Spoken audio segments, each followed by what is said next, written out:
안녕하세요. 대바의 서재입니다. 아파서 골골대는 100세 인생은 바라지 않는다. 끝까지 하고 싶은 일을 할 수 있어야 장수의 의미가 있다고 말하는 100세가 넘은 현역 의사의 건강 장수 비결을 소개하겠습니다. 무려 79년째 현장에서 진료를 하고 있는 이 의사 선생님은 건강한 장수가 가능함을 몸소 증명해 보이고 있습니다. 주 5일 환자를 진료하고 틈틈이 스마트폰으로 채팅도 하면서 하루하루를 즐겁게 살아가고 있는 저자는 1918년에 대만에서 태어났습니다.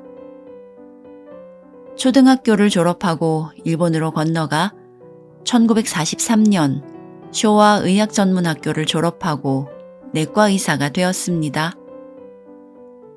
오키나와에서 42년간 환자들을 진료했고 지금은 고향인 대만으로 가서 여성 아동협회 클리닉에서 일하고 있습니다. 책을 쓴 때로부터 3년이 지났으니 101세이던 저자는 지금 104세가 되었고 여전히 건강합니다. 그는 이렇게 말합니다. 앞으로도 10년은 환자를 위해서 일하고 싶습니다.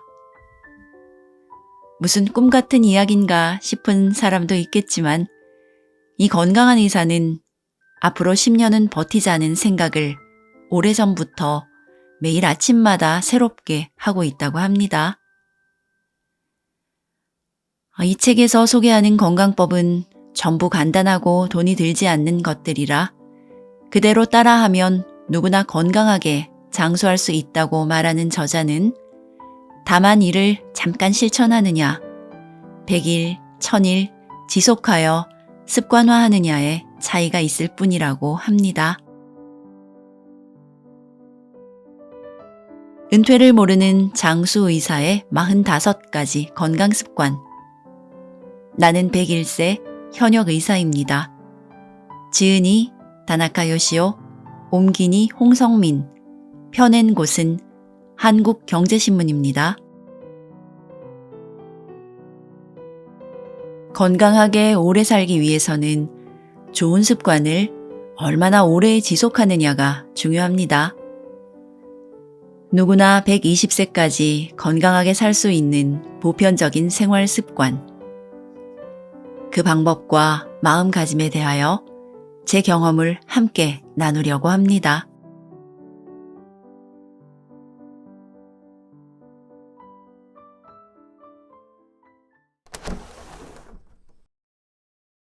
제 하루는 최근 몇 년간 거의 변하지 않았습니다. 아침 6시 반에 기상해 침대에서 10분간 체조를 합니다.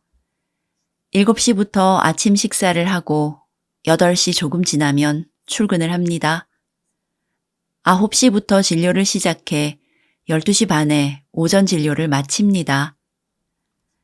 2년 전까지는 낮 2시에서 5시까지 오후 진료도 했는데 지금은 오전 진료를 끝내면 집에 돌아가 점심을 먹고 2시부터 40분 정도 낮잠을 잡니다. 그 뒤에는 인터넷으로 일과 관련된 자료를 찾아보거나 모바일 메신저인 라인으로 지인들과 대화를 나눕니다. 그리고 5시부터 30분 정도 산책을 하고 7시부터 가족과 그날 있었던 일을 이야기하며 저녁 식사를 합니다. 그 후 욕조에서 따뜻한 물로 피로를 풀고 10시 반쯤 잠자리에 듭니다. 거의 매일 이런 생활을 반복하고 있습니다. 제가 이 나이까지 현역으로 일할 수 있는 것은 이처럼 규칙적인 생활을 하기 때문입니다. 규칙적인 생활이 건강에 좋다는 건 의학적으로도 근거가 있는 얘기입니다. 첫째, 매일 정해진 시간에 잠자리에 들고 정해진 시간에 일어나면 낮에 활발해지는 교감신경과 수면 중에 활동하는 부교감신경의 전환이 순조롭게 이루어집니다. 만일 취침 시간과 기상 시간이 매일 다르면 자율신경의 균형이 깨져 건강에 이상이 생길 수 있습니다. 둘째, 식사 시간이 일정해지면 소화가 잘 됩니다. 음식물을 소화하는 과정에는 많은 에너지가 사용돼 생각 이상으로 몸에 부담을 줍니다. 음식물이 몸 안에 들어와 소화 과정을 거쳐 영양분이 되고 몸과 동화하기 위해서는 많은 에너지가 필요합니다. 이때 정해진 시간에 식사하는 습관이 있으면 그 부담을 줄일 수 있습니다. 몸이 그 리듬을 기억해 소화와 흡수를 준비하기 때문입니다. 반대로 불규칙한 식사는 갑자기 엑셀러레이터를 세게 밟아 시동을 거는 것과 같은 부담을 몸에 주는 셈입니다. 규칙적인 식사와 수면은 건강하게 오래 사는데 필수적인 습관입니다. 컨디션이 불안정한 사람일수록 허기와 졸음을 느끼는 시간이 매일 들쭉날쭉한 경향이 있습니다. 규칙적인 생활로 몸에 좋은 리듬을 만들어야 합니다. 제 피부가 구릿빛인 것은 매일 산책할 때 나름대로 일광욕을 하기 때문입니다. 산책 이외에도 집 근처에 물건을 사러 가거나 사람을 만나는 등 이런저런 볼일로 집 밖에 나가 걷는 일이 많습니다. 가능한 한 밖에 나가서 걷는 이유는 하체가 약해지는 것을 막고 조금이라도 많이 햇빛을 쐬기 위해서입니다. 햇빛은 몸과 마음에 좋은 영향을 줍니다. 그렇다고 1시간, 2시간씩 오래 햇빛을 쐬지는 않습니다. 밖에는 건물과 나무 그늘이 있어서 산책할 때 직접 햇빛을 쐬는 것은 고작해야 20분 정도입니다. 일광욕의 효용으로는 첫째, 생체시계를 바로잡는 효과가 있습니다. 생체시계가 바로 작동하면 호르몬 분비, 체온 조절 같은 몸의 기본적인 작동도 안정됩니다. 생체시계가 바르게 작동하려면 특히 아침에 햇빛을 쐬는 것이 중요합니다. 생체시계가 어긋났다고 느끼는 사람은 아침에 일찍 일어나서 5분이라도 햇빛을 쬐어보세요. 그렇게 하는 것만으로도 어긋났던 생체시계가 조정됩니다. 둘째, 일광욕에는 세로토닌의 기능을 활발하게 하고 분비량을 늘리는 효과가 있습니다. 세로토닌은 감정과 기분을 조절하는 등 정서 안정에 깊이 관여하는 물질입니다. 최근 우울증과 불면증으로 힘들어하는 사람이 많은데 그런 사람은 세로토닌 분비량이 평균보다 낮아져 있다는 연구 결과가 나왔습니다. 또 세로토닌이 부족하면 기억과 학습 등의 인지 기능이 저하될 수 있습니다. 햇빛을 쬐는 것으로 치매 증상이 개선되었다는 전문가의 보고도 있습니다. 셋째, 일광욕에는 비타민 D를 합성하는 효과가 있습니다. 노화를 막는 비타민으로 알려진 비타민 D는 뼈 형성에 사용되는 칼슘과 인의 흡수를 도와줍니다. 넷째, 일광욕은 대장암과 위암 등의 소화기계의 암을 예방해 줍니다. 햇빛을 쬐면 체온이 올라 혈액순환이 좋아지고 면역 기능도 활발해지기 때문입니다. 체온이 낮을수록 면역력이 떨어져서 39.3도 이상이면 사멸한다는 암세포의 활동이 활발해집니다. 실제로 일조량이 적은 지역에 사는 사람은 대장암과 위암 등의 소화기계 암에 걸리는 비율이 높다고 합니다. 이렇게 일광욕은 몸과 마음의 건강에 필수적입니다. 오랜 시간 햇빛을 쬐었을 때 생기는 문제점에도 주의해야 하지만 긴 시간이 아니면 이점이 압도적으로 큽니다. 현대에 들어서는 햇빛을 쬐는 시간이 극단적으로 줄어 햇빛이 부족한 데서 오는 문제점을 더 크게 의식해야 합니다. 일광욕의 장단점을 생각하면 햇빛을 쬐는 시간은 하루 15분 정도가 좋습니다. 그 정도로도 충분한 효과를 볼 수 있습니다. 수면 부채라는 말이 있습니다. 매일의 수면 부족이 비처럼 쌓여 몸과 마음에 악영향을 미치는 것을 말합니다. 수면에 대해서는 아직 밝혀지지 않은 부분이 많아서 어느 정도의 수면이 건강에 좋은지 정확히 알 수 없습니다. 통계적으로 성인의 경우 7시간 정도의 수면을 취하는 사람이 성인병에 걸릴 확률이 훨씬 낮다고 합니다. 나이가 들면 수면 시간이 감소하는 경향이 있는데 저는 매일 약 8시간 숙면을 취하고 있습니다. 수면에서는 낮잠도 중요합니다.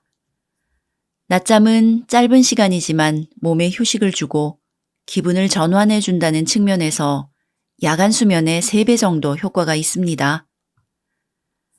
저는 젊을 때부터 낮잠을 잤습니다. 수면 시간이 부족해서 낮잠을 자는 것은 아닙니다. 낮잠을 자면 뇌가 휴식을 취해 오전 중 발생한 일의 피로를 풀 수 있습니다. 짧은 시간이지만 소비한 에너지를 회복하는데 매우 효과적입니다. 일반적으로 낮잠 시간은 30분 정도가 좋다고 합니다. 30분을 넘겨 1시간 가까이 자면 깊은 수면에 들어가기 때문에 오히려 생체 리듬이 무너져 건강에 좋지 않습니다. 따라서 낮잠을 습관화하려는 사람은 15분에서 30분을 기준으로 하는 것이 좋습니다. 우리 기업 문화에서는 낮잠을 자는 것이 어려우니 피곤할 때 잠깐이라도 눈을 감는 방법을 권합니다.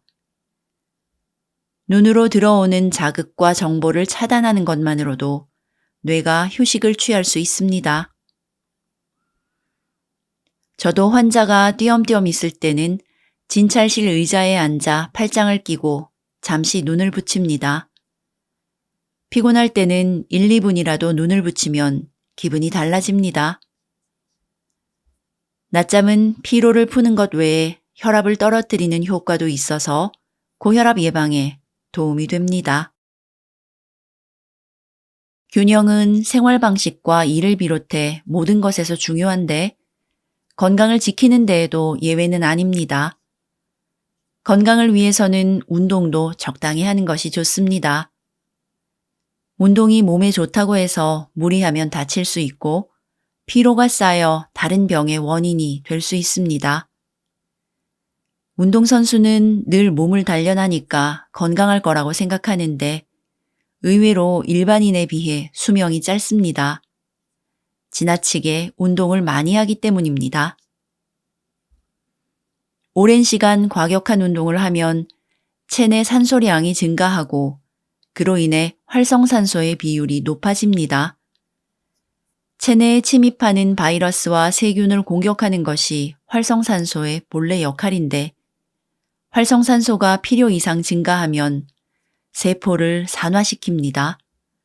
즉, 운동을 지나치게 하면 체내에 활성산소가 많아져 세포와 조직이 손상됩니다. 또 몸을 과격하게 움직이면 심박수가 극단적으로 증가해 심장과 혈관에 주는 부담도 커집니다. 그러니 운동을 하면 쉬어야 합니다. 따뜻한 물로 몸을 씻고 충분한 수면을 취하고 영양가 있는 음식을 섭취하며 몸을 기분 좋게 쉬게 해주어야 합니다. 잘 쉬는 것이야말로 오래 사는 비결입니다. 최근에는 의료 현장에서 약을 지나치게 많이 투여한다는 소리를 자주 듣습니다. 약은 특정 질병에 대해 효력을 발휘하지만 면역력 저하, 위장 등 소화기능 이상, 변비나 설사, 알레르기 증상 등 다양한 부작용을 동반합니다. 그런데 종류가 너무 많으면 전문가도 어떤 부작용이 일어날지 예측하기 어렵습니다. 약들 사이에도 궁합이 있어서 여러 약을 함께 복용할 때는 주의해야 합니다. 복용하는 약이 있는데 새로 다른 약을 처방받을 때는 의사에게 현재 먹고 있는 약이 무엇인지 알려야 합니다. 성분이 중복되거나 부작용이 강해지는 약이 처방되는 경우라면 의사의 판단 하에 조절해 주어야 하기 때문입니다. 약에 지나치게 의존하면 자연 치유력이 활약할 기회가 사라집니다. 자연 치유력이란 약해진 몸의 세포를 원래 건강한 상태로 되돌리는 힘입니다. 따라서 최종적으로 병을 치료하는 열쇠를 쥐고 있는 것은 본인의 자연 치유력인 셈이지요.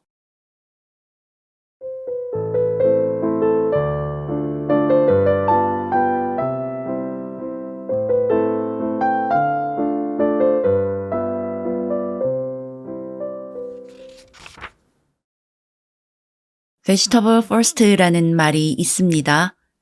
말 그대로 식사 때 채소를 가장 먼저 먹고 그 다음에 생선이나 고기 등의 단백질과 당질인 밥을 섭취하는 식사법입니다. 그렇게 식사를 하면 여분의 당질과 지질의 축적을 막아 비만, 당뇨병 같은 성인병을 예방하는 효과가 있습니다. 비만과 당뇨병을 예방하기 위해서는 혈당치를 조절해야 하는데 그렇게 하려면 식후 혈당치의 급상승을 막는 것이 중요합니다. 혈당치가 오르면 그것을 떨어뜨리기 위해 대량의 인슐린이 분비되는데 인슐린에는 여분의 당을 지방으로 바꿔 저장하는 성질이 있습니다. 그래서 당질을 많이 섭취하면 살이 찌기 쉽습니다. 또 혈당치가 인슐린으로 급격히 떨어지면 뇌는 불필요한 공복감을 느껴 당질을 더 강하게 요구해서 과식으로 이어집니다. 채소를 비롯해 버섯, 해조류 등에 풍부히 들어있는 식이섬유는 당질의 흡수 속도를 조절해 혈당치의 급격한 상승을 막아줍니다. 의식적으로 채소를 섭취하는 것. 두려움 없는 120세 인생에 필수적입니다. 건강하게 오래 사는 사람의 식습관을 살펴보면 두 가지 공통점이 있습니다. 하나는 채식주의를 고집하는 사람이 거의 없다는 점입니다. 물론 채소는 다른 사람보다 2배 더 섭취하지만 고기나 생선 등의 단백질 원도 많이 섭취한다는 말입니다. 또 하나는 음식을 천천히 꼭꼭 씹으면서 충분한 양을 섭취한다는 점입니다. 즉, 먹는 것을 즐기는 사람이 많습니다. 이런 사람들을 보면 최근 주목받는 소박한 식사가 대체 몸에 얼마나 좋을까 의문이 듭니다. 소박한 식사는 기본적으로 동물성 단백질의 섭취를 줄이는 식사 방법입니다. 육류 섭취는 줄이거나 끊고 그만큼 어패류를 먹습니다. 단백질은 기본적으로 콩을 주원료로 하는 나토나 두부로 섭취합니다. 채소와 산나물을 많이 먹고 된장국, 장아찌 등의 발효식품 섭취를 매일 거르지 않습니다. 그리고 끼니마다 식사량은 60에서 70%로 줄입니다. 소박한 식단은 언뜻 몸에 좋아 보입니다. 그러나 몸에 꼭 필요한 동물성 단백질이 압도적으로 부족한 식단입니다. 소박한 식사가 주목받게 된 이유는 암, 당뇨병, 고혈압, 동맥경화 같은 성인병의 원인이 동물성 단백질과 당질의 과잉 섭취에 있다고 보기 때문입니다. 이것은 영양 과다에 빠진 현대인의 식생활에 대한 반작용이라고 할 수 있습니다. 현대인의 식생활은 채소 섭취는 부족하고 동물성 단백질과 탄수화물 등의 당질 섭취가 많습니다. 즉, 이런 불균형을 해소하기 위해 나온 것이 소박한 식단입니다. 그러나 소박한 식단은 육류와 식사량을 억제하기 때문에 영양면에서 균형적인 식사라고 할 수 없습니다. 식사에서 중요한 것은 전체적인 영양의 균형입니다. 실제로 소박한 식사를 실천하는 사람 중에 신종 영양실조에 걸리는 사람이 끊이지 않고 있습니다. 신종 영양실조란 단백질 부족입니다. 제 식단은 소박한 식사와는 거리가 있습니다. 매일 치즈 등의 유제품, 고기, 생선을 통해 단백질을 섭취하고 식사량도 90% 정도로 유지하고 있기 때문입니다. 평균적인 고령자보다 고기 섭취량과 식사량이 많은데 매일 일을 하고 산책도 하기 때문에 거기에 소비되는 활동 에너지를 생각하면 저에게는 적당한 양이라고 느낍니다. 건강하게 오래 사는 것을 생각하면 고기 섭취를 극단적으로 줄이는 소박한 식사는 고집하지 않는 것이 좋습니다. 하지만 일반적으로 식사량은 배불리 먹는 양의 80% 정도로 약간 모자라게 먹기를 권합니다. 물론 가끔은 소박한 식사를 해볼 수는 있겠습니다. 가령 고기를 많이 먹은 다음 날은 소박하게 먹는 것이 위장을 쉬게 하는 의미에서 좋을 겁니다. 과일은 당분이 많아 비만, 당뇨병, 고지혈증의 원인이 되기 때문에 먹지 않는다는 사람도 있습니다. 확실히 요즘 과일은 품종을 개량해 전반적으로 당도가 높아져 케이크나 과자처럼 단 것도 있어서 더욱 그렇게 생각할 수 있습니다. 그러나 혈당치 개선에 좋지 않다는 생각은 오해입니다. 과일에 들어있는 과당, 자당, 포도당 같은 당분은 전분을 원료로 한 인공적인 당과는 본질적으로 몸에 주는 영향이 다릅니다. 식후에는 혈당치가 오르는 게 당연한데 문제는 식후에 급상승하는 식후 과혈당입니다. 혈당치가 급상승하면 그것을 떨어뜨리기 위해서 인슐린이 분비되어 여분의 당을 지방으로 저장합니다. 그것이 심장질환과 동맥경화를 초래합니다. 그런데 과일의 단당류는 식후 과혈당 같은 급격한 혈당치의 상승을 일으키지 않습니다. 또 식이섬유가 풍부해서 탄수화물의 흡수를 지연해 혈당치의 상승을 막을 수 있습니다. 저는 수분 섭취에 상당히 신경을 쓰는 편입니다. 기상 시, 취침 전, 일하는 짬짬이, 산책 전후, 목욕 전후 등 자주 수분을 보충해서 하루 2리터를 마시고 있습니다. 우리 몸의 대부분은 물로 이루어져 있습니다. 대략 성인 몸의 55에서 65%가 수분입니다. 우리 몸이 이렇게 많은 물로 이루어졌다는 것은 물이 생명을 유지하는 데 매우 중요하다는 의미입니다. 갈증이 난다, 입술이 건조하다, 피부가 건조하다, 몸이 나른하다, 변비나 설사 증상이 있다고 느껴질 때는 체내 수분이 부족할 가능성이 있습니다.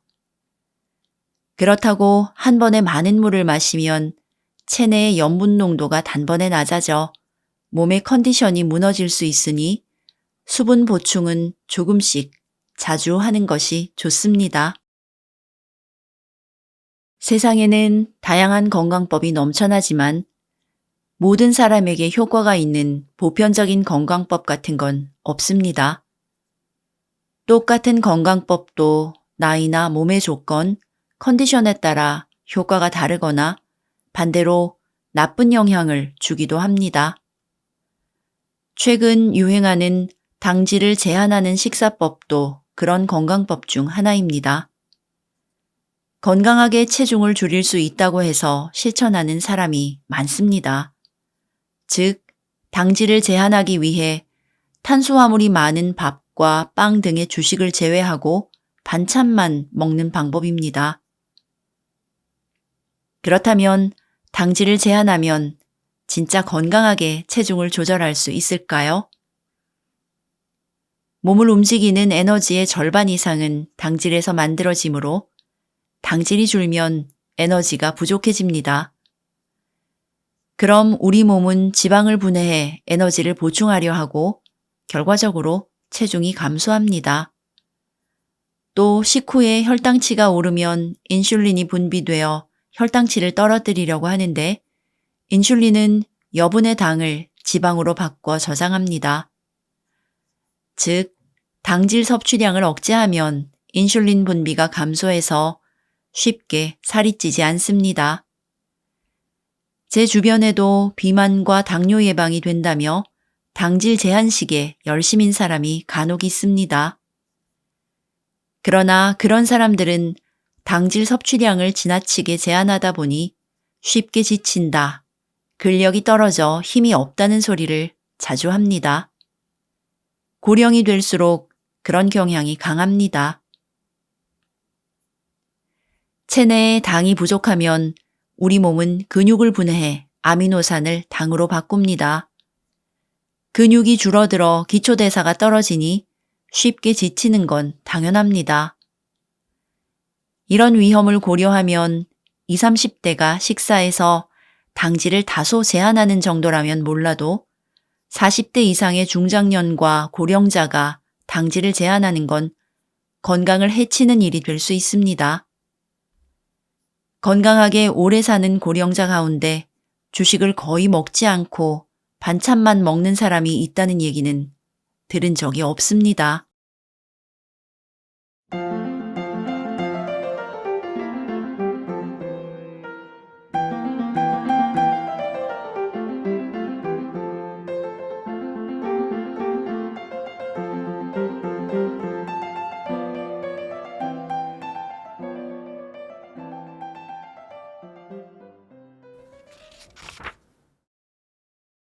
사실은 저도 지금까지 2번 병에 걸려서 죽을 뻔한 적이 있습니다. 그리고 오히려 큰 병을 경험했기 때문에 지금의 제가 있다고 할 수 있겠지요. 병, 그것도 큰 병은 성실하게 마주하면 건강한 삶의 소중함을 깨닫게 해주고 그로 인해 많은 지혜를 얻을 수 있습니다. 첫 번째로 저를 덮친 병은 종합병원 수련의 시절이던 32세 때 걸린 결핵입니다. 지금이야 폐결핵은 항생제를 사용하면 쉽게 나을 수 있는 병이지만 그 당시에는 효과적인 치료약이 개발되지 않은 상태였습니다. 그래서 죽음에 이르는 불치의 병으로 많은 사람들이 두려워했습니다. 저는 그 폐결핵으로 많은 피를 토해 죽음 직전 상태까지 갔습니다. 원래 저는 매사를 비관적으로 받아들이는 성격이 아닙니다. 어떻게든 될 거라는 생각이 마음 한구석에 있었습니다. 그 생각이 죽음 직전에 병의 악화를 막아주었습니다. 결국 결핵에 걸린 이듬해에 강력한 치료제가 개발되어 운 좋게 목숨을 구했습니다. 이 경험은 그 뒤 의사로 살아가는데 큰 양식이 되었습니다. 환자의 기분에 공감하고 환자의 입장에서 치료할 수 있기 때문입니다. 사람은 큰 병이나 부상을 당한 경험이 없으면 그러한 사람의 아픔과 고통을 상상하기 어려워합니다. 저도 폐결핵으로 죽을 뻔한 경험을 통해 의사로서 가장 중요한 것이 무엇인지 다시 한번 깨달았습니다. 89세에 2번째 위기가 찾아왔습니다. 말기 암이 발견된 것입니다. 부위에 따라 다르지만 암이 발병하면 몸에 어떤 식으로든 신호가 옵니다. 제가 암을 발견하게 된 것은 소변 색깔이 평소와 다르게 진한 노란색이었던 어느 날 아침이었습니다. 담관이 막히면 소변 색깔이 진한 노란색이 되는데 아무래도 그것과는 다르다고 느꼈습니다. 마침 휴일이어서 화장실에 갈 때마다 소변 색깔을 확인했는데 시간이 지나도 아침과 똑같았습니다. 서둘러 손을 써야 한다고 판단한 저는 저녁 무렵 오키나와에서 가장 큰 응급병원에 가 CT 검사와 초음파 검사를 받았습니다. 암은 4기로 거의 말기 상태였습니다. 몸이 보내는 신호를 간과한 결과였습니다.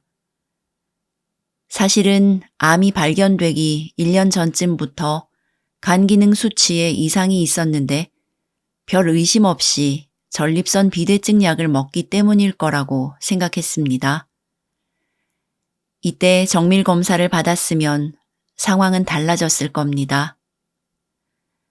마음에 걸리는 게 있으면 여러 각도에서 병의 가능성을 찾아야 하는데 설마 제 자신이 암에 걸리리라곤 생각하지 못했습니다. 간암 말기라는 고지를 받았을 때는 이번에는 안 되겠구나 하고 순간 낙담했는데 걱정해봤자 암이 낫는 것은 아니라는 생각이 들었습니다. 기분을 바꿔서 할 수 있는 한 최선을 다하자. 나를 믿어주는 많은 환자를 위해서라도 절대 죽을 수는 없다고 마음을 다잡았습니다. 최악의 사태일 때는 조금이라도 긍정적으로 생각할 수 있는 요소를 찾아 기분 전환을 꾀하는 것도 병치료에서는 중요합니다. 수술로 오른쪽 간을 제거했습니다. 다행히 부작용이 강한 항암제를 사용하지 않았고 수술 경과도 양호해서 3주 뒤 퇴원할 수 있었습니다. 그로부터 일주일 뒤 재진에서도 문제가 없어서 다음날 일본으로 돌아와 바로 직장에 복귀했습니다. 원래는 퇴원하고도 한동안 안정을 취해야 하는데 그 당시에는 누워 지내는 상태가 되면 안 된다는 생각이 컸습니다. 89세라는 나이는 몸을 움직이지 않으면 순식간에 쇠약해져서 일상생활로 복귀할 수 없을 가능성이 높았기 때문입니다. 수술과 한 달 가까운 입원 생활로 인해 73kg이었던 체중은 50kg으로 줄었습니다. 복귀한 병원에서 재활을 위해 휠체어를 밀며 병동과 외래를 오갔습니다. 조금이라도 빨리 휠체어 없이 생활할 수 있도록 일을 마치면 매일 기노완 시의 트로피컬 비치를 걸었고 때로는 신발을 벗고 맨발로 바닷가 모래밭을 걸으며 몸을 움직였습니다. 이 재활훈련 덕분에 4개월 뒤에는 입원 전과 똑같이 걸을 수 있게 되었습니다. 지금 한 번 더 걸으면 100살 넘어서도 걸을 수 있습니다. 퇴직 후에는 시골에 내려가 느긋하게 살고 싶습니다. 앞만 보고 달려온 사람은 이렇게 제2의 인생을 꿈꾸기 마련입니다. 기본적으로는 자고 싶을 때 자고 먹고 싶을 때 먹을 수 있습니다. 일이 힘들면 쉴 수 있고 만나기 싫은 사람은 안 만나도 되니까 인간관계로 받는 스트레스도 없습니다. 이처럼 무리하지 않아도 되는 생활은 심신의 스트레스가 적으니 건강하게 오래 살 수 있을 거라고 생각하는 사람이 많습니다. 그러나 실제로는 그렇지 않습니다. 몸에 자극을 주지 않아서 피곤할 일이 거의 없는 생활을 하면 이른 시기에 치매에 걸리기 쉽습니다. 그래서 저는 일을 그만두고 빈둥거리는 생활을 하는 환자에게는 현역 때처럼 규칙적으로 생활하고 새로운 일이든 취미든 몰두할 수 있는 것을 찾아보세요. 하고 조언합니다. 현역에서 물러난 뒤에도 다른 새로운 일을 시작하거나 봉사활동을 열심히 하거나 취미를 즐기는 고령자는 젊고 건강한 경우가 많습니다. 바삐 일하는 사람이 암 같은 큰 병에 걸리면 의사나 주변 사람들은 이건 몸이 쉬라고 하는 신호라며 위로합니다. 제가 89세에 암에 걸렸을 때도 그랬습니다. 앞에서도 말했지만 저는 퇴원 후 일주일 만에 직장에 복귀했습니다. 수술을 받고 3주간 안정을 취했으니 그것으로 충분하다고 생각했습니다. 하지만 스트레스를 받을 만큼 바쁘게 일하지는 않았습니다. 퇴원 후 바로 일을 시작한 것은 몸을 이전 상태로 돌리기 위한 재활이기도 했습니다. 집에서만 가만히 있으면 자유롭게 몸을 움직이지 못하게 될 수도 있고 자칫하면 자리에 누운 채 꼼짝 못하게 될 수 있다는 불안감이 컸습니다. 고령자의 몸은 너무 애지중지하면 순식간에 쇠약해집니다. 골절로 움직이지 못하면 금방 하체가 약해지고 병으로 2, 3주 누워있으면 이전의 몸으로 돌아가는데 몇 개월이 걸립니다. 그래서 나이가 많을수록 몸을 편하게 두면 안 됩니다. 제가 이 나이까지 건강하게 생활할 수 있는 것 역시 지나치게 몸을 아끼지 않으면서도 자주 쉬며 지속적으로 일하기 때문입니다. 앞으로 10년은 더 일을 해서 환자에게 도움이 되고 싶습니다. 100살 넘은 노인이 이렇게 말하는 걸 들으면 누구나 아무리 그래도 그건 무리 아닐까? 라고 생각할 겁니다. 80세, 90세 때도 앞으로 10년 버티자고 말했는데 직접 내게 말하지는 않았어도 모두 그건 무리 아니야 하는 표정이었습니다. 하지만 제게는 망상이 아니라 현실적인 목표입니다. 지금까지의 과정을 돌아보면 목표를 갖고 열의를 키우는 것이 자신의 인생을 충실하게 만드는 열쇠란 것을 알았습니다. 10년마다 인생의 전환점이 되는 특별한 날을 만든 것이 아니라 매일을 인생의 전환점으로 만들었습니다.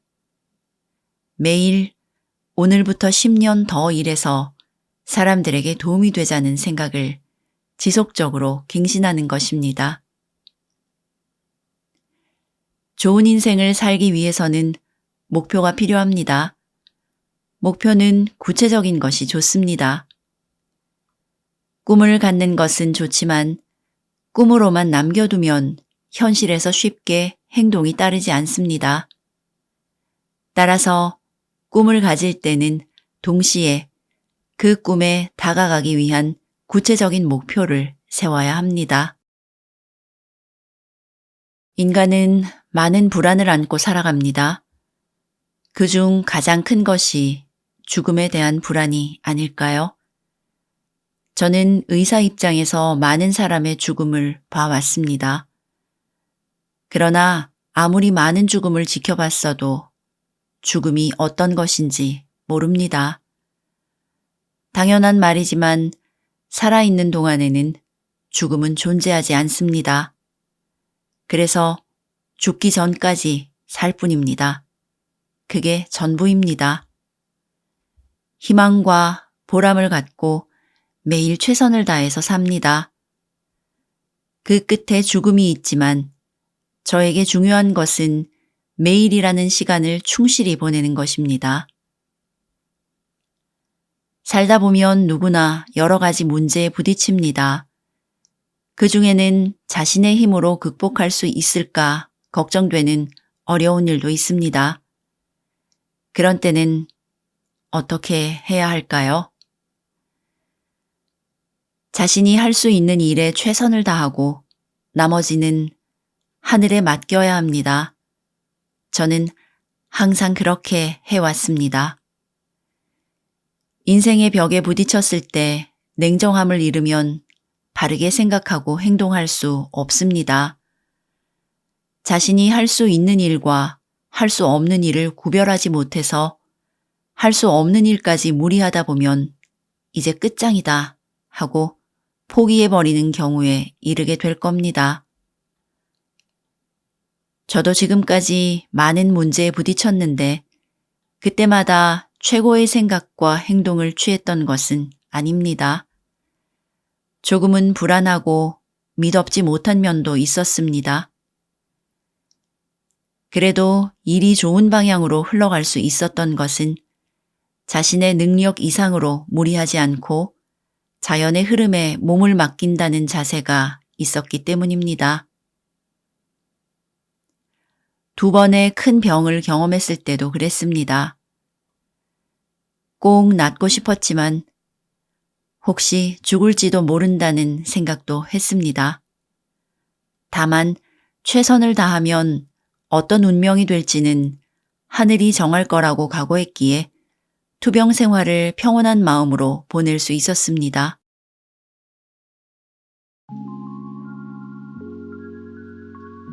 어려운 일이 생겨도 낙심하지 않고 자신이 할 수 있는 일을 합시다. 최선을 다하고 나머지는 하늘에 맡깁시다. 그런 자세를 가지면 분명 길은 언제나 열려 있을 겁니다.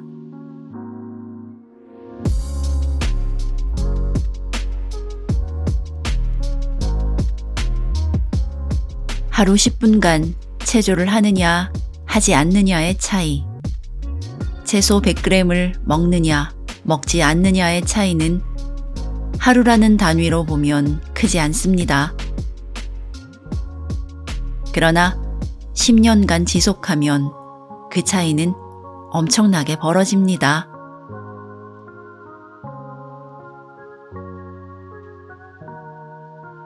대바의 한 줄 평. 건강이든 마음의 평화든 꾸준하게 토대를 쌓아가야 하는 것. 오늘의 10분이 습관을 만들고 작은 습관이 미래를 결정짓는다는 단순하고도 강력한 진실.